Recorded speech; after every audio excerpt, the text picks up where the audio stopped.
Assalamualaikum warahmatullahi wabarakatuh. Alhamdulillahirabbil alamin. Sholatu wassalamu ala asyrafil anbiya'i wal mursalin wa ala alihi washabihi ajmain.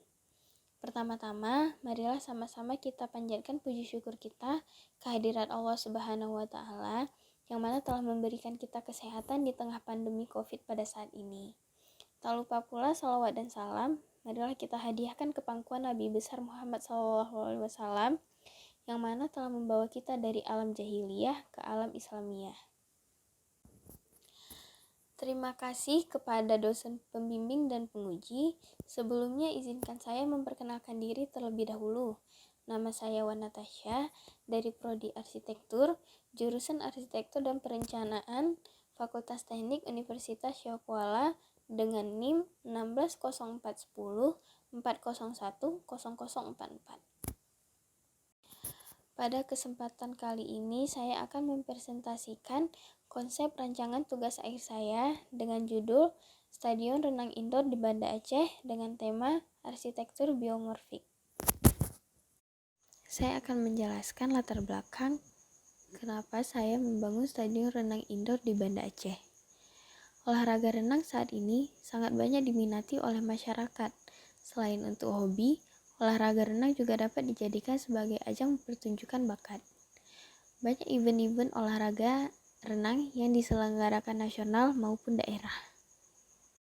Dari latar belakang tadi, saya merangkum rumusan masalah. Yang pertama, stadion renang di Banda Aceh hanya bersisakan satu, karena kolam renang Tirta Raya disegel oleh Komando Daerah Militer Iskandar Muda sampai batas waktu yang belum ditentukan. Nah, kemudian kurangnya juga fasilitas yang memadai untuk olahraga cabang renang di Aceh, tepatnya di kota Banda Aceh. Maksud dari pembangunan stadion renang ini untuk menyediakan fasilitas olahraga renang di Banda Aceh untuk atlet, pelatih, dan seluruh golongan masyarakat dari daerah, provinsi, maupun nasional. Pembangunan ini juga bertujuan untuk mengakomodasikan kebutuhan dan kegiatan olahraga renang sesuai kapasitas yang dibutuhkan. Juga untuk menciptakan stadion renang yang berbasis syariah dan merancang sebuah stadion renang bertaraf nasional di Banda Aceh. Berikut adalah data event olahraga renang yang diselenggarakan di Banda Aceh. Yang pertama ada PON atau Pekan Olahraga Nasional yang diselenggarakan 4 tahun sekali. Yang kedua ada Popwil atau Pekan Olahraga Pelajar Wilayah yang diselenggarakan 4 tahun sekali. Yang ketiga ada Popda atau Pekan Olahraga Pelajar Tingkat Daerah yang diselenggarakan 2 tahun sekali.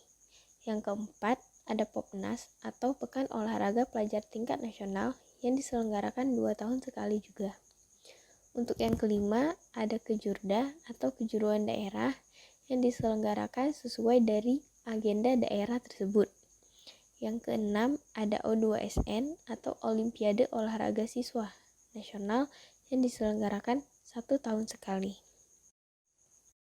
Kemudian dilanjutkan dengan status stadion renang yang ada di Banda Aceh. Untuk yang pertama, yaitu kolam renang Tirta Raya.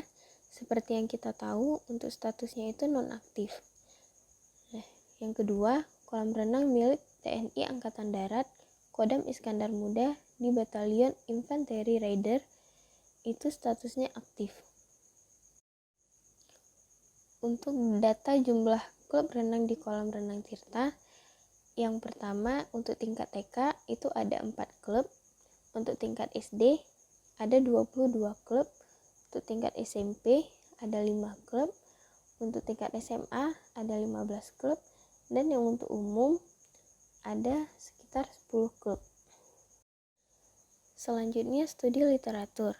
Pengertian stadion. Stadion menurut Neufert adalah bangunan untuk menyelenggarakan kegiatan sepak bola, atletik, serta fasilitas untuk penonton. Perencanaan bangunan stadion mengacu pada persyaratan teknis keolahragaan yang ditetapkan oleh organisasi olahraga nasional dan internasional yang digunakan untuk sepak bola, atletik, atau kegiatan olahraga lainnya. Untuk pengertian renangnya, kata renang menurut KPBI memiliki arti menggerakkan badan melintas atau mengapung, menyelam di air dengan menggunakan kaki, tangan, sirip, ekor, dan sebagainya. Renang menurut Badruzaman yaitu suatu aktivitas manusia atau binatang yang dilakukan di air, baik di kolam renang, sungai, danau, maupun lautan, dengan berupaya untuk mengangkat tubuhnya untuk mengapung agar dapat bernafas dan bergerak baik maju maupun mundur. Hal-hal yang harus diperhatikan dalam pembangunan stadion meliputi yang pertama, sirkulasi kendaraan, lalu pedestrian jalan yang sesuai, yang ketiga, pencahayaan bangunan, keempat, hubungan dengan bangunan dan masyarakat sekitar, dan yang terakhir, skala yang sesuai dari proyek dalam hubungan dengan lingkungannya. Untuk fasilitasnya sendiri terbagi dua. Yang pertama, fasilitas utama. Yang kedua, fasilitas pendukung. Selanjutnya ada standar stadion kolam renang, di mana pembagiannya itu berdasarkan luasan dari kolam renangnya itu sendiri, kapasitas penonton, dan fasilitas lainnya yang ada di dalamnya. Nah, untuk tipe A itu biasanya digunakan untuk menyelenggarakan kejuaraan dunia, Asia, dan Asia Tenggara. Untuk tipe B biasanya untuk menyelenggarakan kejuaraan nasional, provinsi, maupun antar klub. Sedangkan untuk tipe C itu biasanya untuk menyelenggarakan kejuaraan kabupaten atau kota. Selanjutnya masuk ke tema rancangan. Tema rancangan yang saya ambil di sini yaitu arsitektur biomorfik. Menurut Wayne Atto, arsitektur biomorfik adalah desain bangunan yang langsung dipengaruhi oleh hewan, tumbuhan, tubuh manusia, dan struktur anatomi dengan bahan yang dipilih untuk menciptakan harmoni estetik. Arsitektur biomorfik menggunakan elemen existing alam sebagai sumber inspirasi untuk menciptakan bentuk. Struktur biomorfik di dalam arsitektur merupakan sistem struktur yang mengambil kolaborasi atau kerjasama antara manusia dengan alam sebagai dasar bentuk yang dipadukan. Struktur ini lahir dari pemikiran akan pentingnya berorientasi ke alam beserta lingkungannya. Biomorfik berpegang pada pendirian bahwa alam sendiri adalah konstruksi yang ideal dalam arsitektur. Penyaluran gaya yang terjadi tergantung dari bentuk dan prinsip kerja makhluk-makhluk alam menjadi analogi dasar perencanaan. Tema arsitektur biomorfik menggunakan struktur dari sistem dan anggota gerak makhluk hidup sebagai ide bentuk. Dalam setiap karya arsitektur biomorfik selalu memberikan kesan rancangan bahwa tubuh makhluk hidup memiliki konsep arsitektur, bahwa makhluk hidup merupakan dasar untuk mengerti arsitektur. Kita dapat mendesain bangunan jika kita mengerti proporsi manusia, ukuran tinggi badan, perilaku, dan lain-lainnya yang nantinya akan terproses ke dalam bangunan kita. Selanjutnya masuk ke studi banding bangunan sejenis. Yang pertama ada Yoyogi National Gymnasium yang terletak di Tokyo, Jepang. Bangunan Yoyogi National Gymnasium memiliki dua stadion, yaitu stadion utama dan juga stadion kecil. Untuk kolam berenangnya sendiri terdapat di stadion utama yang dapat menampung 10.500 penonton dan juga mengakomodasi selain acara berenang ada basket dan juga hoki es. Disusun secara simetris dengan menempatkan tribun di bagian utara dan selatan serta menekankan arah timur-barat sebagai pintu masuk dengan memberikan aksen menonjol baik di atap maupun lokasi pintu masuk. Sedangkan minor gym atau stadion kecil lainnya memiliki kapasitas untuk 5.300 penonton dan digunakan untuk olahraga ringan. Berbeda dengan stadion utama, minor gym hanya memiliki satu kolam struktural dan satu entry tunggal. Stadion ini merupakan salah satu venue pertandingan Asian Games 2018 untuk cabang olahraga renang. Stadion renang ini mampu menampung 7.600 penonton. Stadion renang GBK ini mempunyai 4 kolam dengan kedalaman dan fungsi yang berbeda-beda. Yang pertama ada kolam polo dengan kedalaman 3 meter yang digunakan untuk pertandingan polo air. Yang kedua ada kolam tanding dengan kedalaman 3 meter dan biasanya digunakan untuk pertandingan renang, di antaranya cabang olahraga renang indah. Yang ketiga ada kolam loncat indah dengan kedalaman 5 meter untuk pertandingan loncat indah. Dan yang terakhir adalah kolam pemanasan dengan kedalaman 2-3 meter yang dipakai para atlet untuk melakukan pemanasan terlebih dahulu sebelum bertanding. Kemudian ada kolam renang Al-Hikmah GSG Sport Center yang berada di Jalan Kebonsari LPKV Komplek SMP SMA Al-Hikmah Surabaya, yaitu Jawa Timur. Kolam renang Al-Hikmah Sport Center ini termasuk ke dalam kolam renang yang berbasis syariah, dikarenakan kolam renang ini mewajibkan kaum muslimah untuk menutup auratnya. Tak hanya itu saja, di kolam renang ini diperlakukan pembagian waktu antara muslim dan muslimah, sehingga muslimah merasa lebih nyaman dan aman saat melakukan olahraga renang.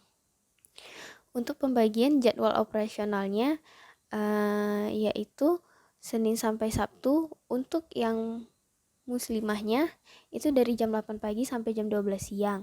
Sedangkan untuk muslimnya jam setengah 4 sore sampai jam 6 sore. Untuk hari Minggu, untuk yang muslimahnya itu dari jam 8 pagi sampai jam 1 siang. Sedangkan untuk muslimnya dari jam 2 siang sampai jam 6 sore. Fasilitas yang disediakan oleh Al-Hikmah Sport Center ini, yang pertama ada kolam renang, kemudian ruang bilas, juga ada locker, wastafel, ada juga badminton area, dan juga kafetaria. Beda lagi dengan studi banding yang satu ini, yaitu kolam renang Lava Park Cikarang Timur, Bekasi. Di kolam renang ini termasuk juga berbasis syariah. Kalau misalnya yang tadi itu pemisahannya itu di jadwal operasional, kalau di kolam renang ini lain, yaitu pemisahan kolam renangnya.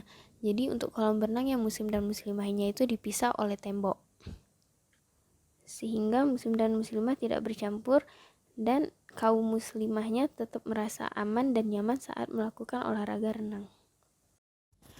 Untuk studi banding tema sejenis, saya mengambil Sydney Opera House.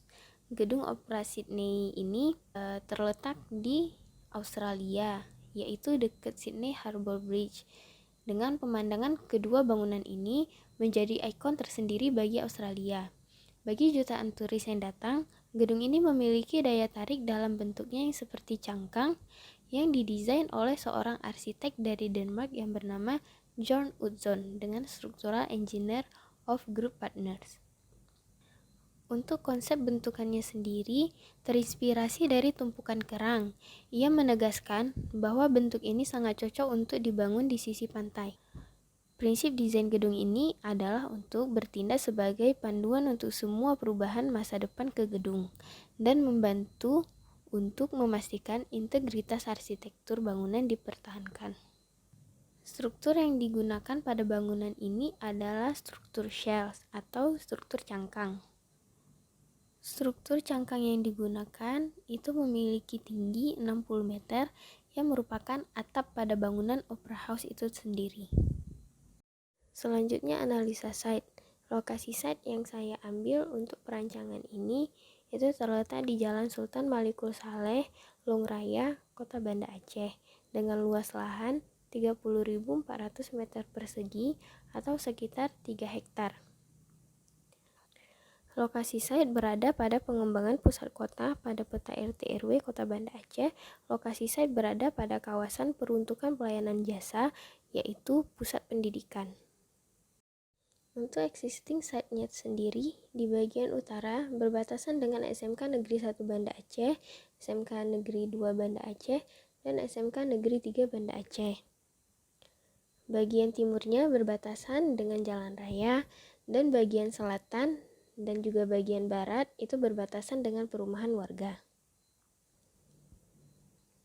Untuk analisa mataharinya, sinar matahari pada bagian barat kurang menguntungkan dikarenakan sudut penyilauan yang tinggi dan kondisi ini harus dapat diatasi dengan baik. Tetapi sinar matahari sore juga dapat menjadi pemandangan atau view yang menarik, terutama saat matahari terbenam. Selanjutnya, analisa angin. Untuk angin di sebelah timur laut dan barat sangat kencang, sedangkan angin dari utara dan selatan tidak terlalu kencang, yang memungkinkan untuk lebih memperbanyak bukaan dari arah selatan dan utara. Selanjutnya, analisa kebisingan. Untuk kebisingan tingkat tinggi itu terdapat dari arah utara, yaitu dari SMK Negeri 1, 2, dan 3 Banda Aceh. Kemudian dari arah timur, yaitu dari Jalan Raya. Sedangkan dari arah perumahan warga itu kebisingan sedang. Untuk analisa sirkulasinya, dalam tapak ini terdiri dari dua aktivitas. Yang pertama sirkulasi pejalan kaki dan juga Jalan Sultan Malikul Saleh yang menjadi jalur arteri. Untuk analisa vegetasinya tidak terlalu banyak pohon-pohon yang terdapat di site tersebut. Berikut adalah analisa kegiatan dari penonton dan pengunjung harian, kemudian analisa kegiatan dari atlet, dan juga analisa kegiatan dari pelatih. Berikut adalah analisa jumlah pengguna yang sudah diasumsikan. Berikut adalah analisa besaran ruangnya.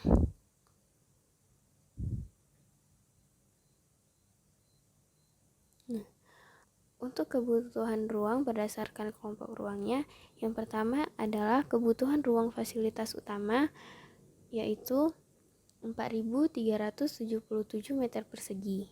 Yang kedua, kebutuhan ruang tribun dengan luasan 6.028 meter persegi. Yang ketiga, kebutuhan ruang fasilitas penunjang yaitu 848,5 meter persegi. Yang keempat, kebutuhan ruang food and beverage yaitu 654 meter persegi. Yang kelima, kebutuhan ruang pengelola yaitu 563,5 meter persegi. Yang keenam, kebutuhan ruang servis yaitu 598,5 meter persegi. Dan yang terakhir yaitu kebutuhan ruang parkir yaitu 5.801 meter persegi dengan totalan seluruhnya yaitu 18.870,5 meter persegi. Dengan jumlah total kebutuhan ruang segini sudah sangat memenuhi dengan KDB yang saya cari, yaitu 21.280 meter persegi. Selanjutnya, konsep struktur. Struktur merupakan sarana untuk menyalurkan beban akibat penggunaan dan atau kehadiran bangunan dalam tanah. Untuk struktur atap yang digunakan pada perancangan stadion renang indoor ini adalah space frame system dan atap skylight.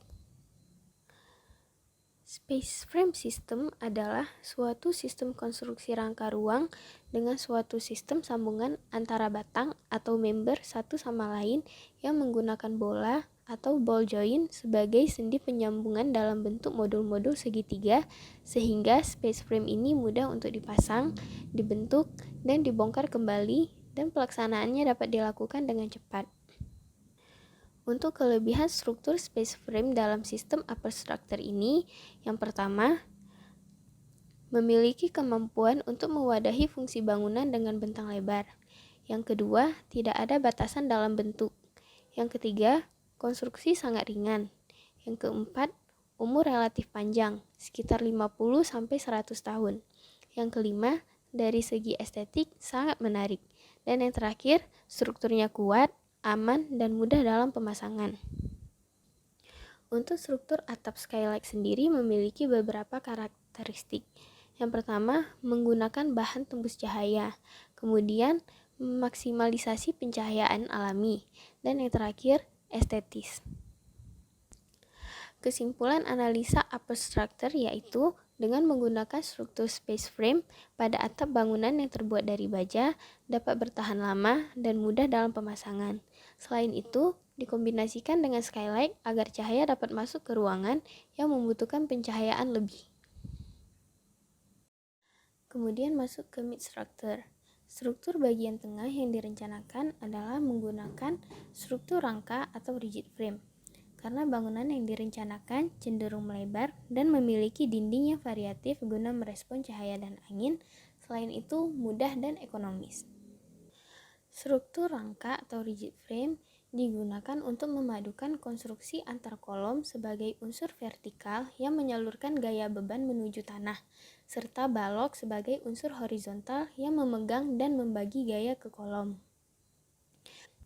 Struktur rangka ini mudah dalam penampilan bentuk guna merespon terhadap iklim lingkungan.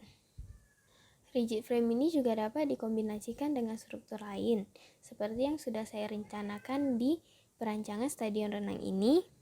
Walaupun stadion termasuk bangunan yang membutuhkan space frame atau bentang lebar, yaitu bangunan yang bebas kolom, tetapi rigid frame tetap dibutuhkan untuk menopang tribun-tribun dan juga ruangan-ruangan lainnya yang ada di stadion tersebut. Selanjutnya yaitu substructure. Pondasi yang digunakan pada perancangan ini ialah pondasi sumuran. Penggunaan pondasi sumuran karena kondisi tanah pada tapak merupakan tanah rawa yang lapisan tanah kerasnya berada jauh dari permukaan tanah. Pondasi biasa digunakan untuk bangunan 1 lantai hingga 4 lantai. Kedalamannya sekitar 2-5 meter. Untuk ukuran diameter berdimensi mulai dari 20, 30, dan 40 cm. Untuk kelebihan dari pondasi sumuran ini, yang pertama, alternatif terbaik untuk pondasi yang dalam. Yang kedua, harganya relatif murah. Dan yang terakhir, tidak memerlukan alat berat dalam pembuatan pondasi ini.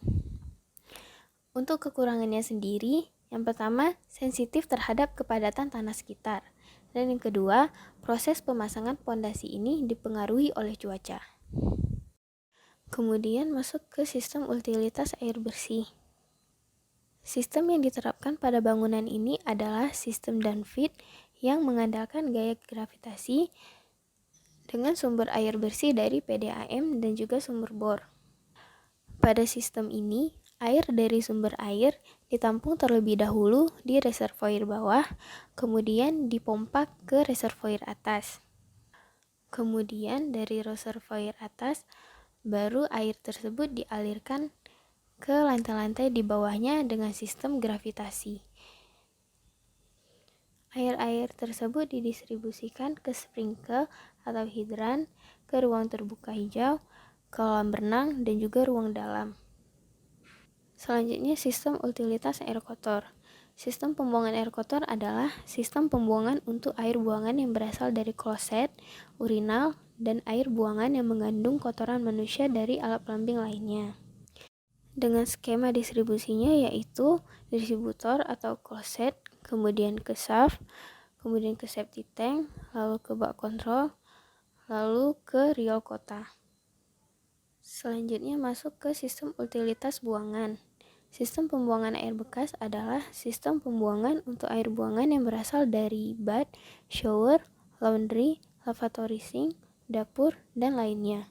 Untuk suatu daerah yang tidak tersedia riol umum yang dapat menampung air bekas, maka dapat digabungkan ke instalasi air kotor terlebih dahulu. Sistem pembuangan air hujan adalah air hujan yang tidak terserap oleh tanah dan kemudian mengalir di jalan-jalan, di genteng, dan sebagainya.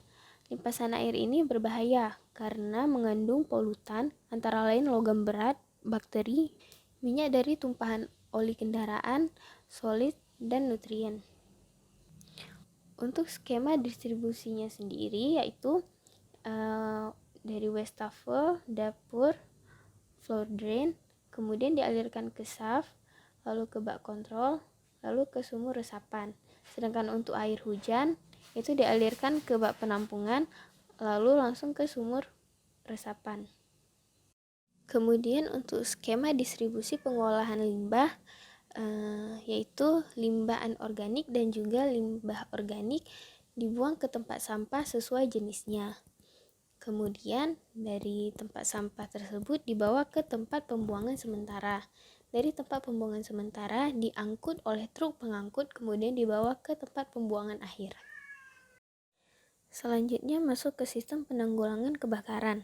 Penanggulangan terhadap bahaya kebakaran dilengkapi dengan bahan struktur yang tahan api, bebas CFC, jalan keluar atau koridor yang cukup, serta alarm kebakaran. Penanggulangan dapat diupayakan dengan cara merencanakan peletakan fire hydrant system, sprinkler, racun api atau APAR, smoke detector, alarm, dan juga tangga darurat. Fire hydrant merupakan koneksi berupa alat yang terdapat di atas tanah yang menyediakan akses pasokan air untuk tujuan memadamkan kebakaran. Untuk daya pelayanannya sekitar 800 meter per unit dengan jarak 30 meter. Kalau untuk sprinkler akan otomatis menyala pada suhu 57 derajat sampai 71 derajat Celcius dan akan menyemprotkan air ke ruangan dan diletakkan pada tiap jarak 25 meter.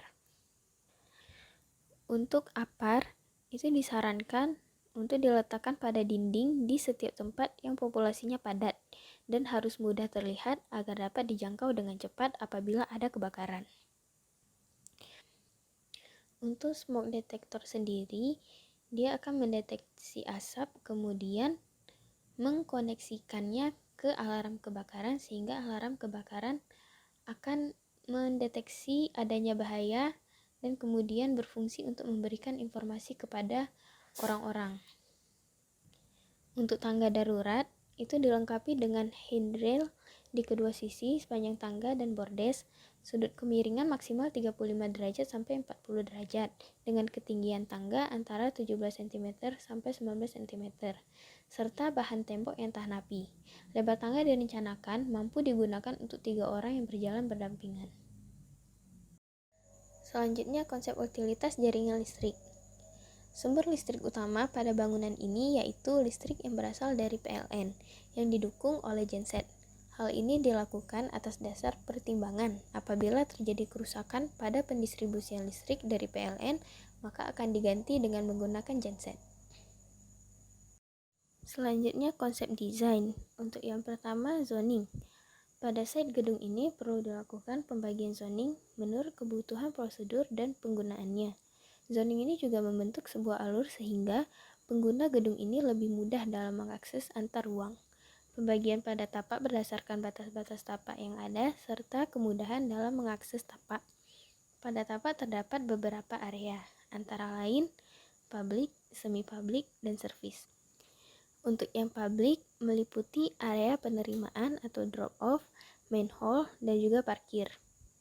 Untuk yang semi-publik meliputi area fasilitas gedung open stage dan juga lobby. Untuk servis meliputi area servis pengguna gedung, yaitu ruang istirahat dan juga ruang utilitas. Selanjutnya konsep sirkulasi. Ada 3 sirkulasi, yang pertama pejalan kaki, kemudian kendaraan pribadi, dan yang ketiga yaitu servis. Untuk pejalan kaki, sirkulasi pejalan kaki yang tersedia pada tapak terletak langsung menuju hall station renang indoor. Untuk kendaraan pribadi, sirkulasinya bisa melalui sirkulasi drop-off dan juga bisa berbelok menuju parkir. Untuk sirkulasi servis dapat dilalui oleh kendaraan yang datang dan bersiap untuk melayani pelayanan servis seperti truk utilitas dan lainnya. Untuk yang selanjutnya yaitu konsep parkir. Konsep parkir yang ada pada stadion ini mempunyai 2 jenis parkir, yaitu untuk kendaraan bus dan juga kendaraan pribadi. Ukuran setiap kendaraan berbeda-beda dan juga mempengaruhi ukuran tempat parkirnya. Berikut adalah konsep parkir yang ada pada stadion renang indoor di Kota Banda Aceh. Yang terakhir masuk ke ide bentuk.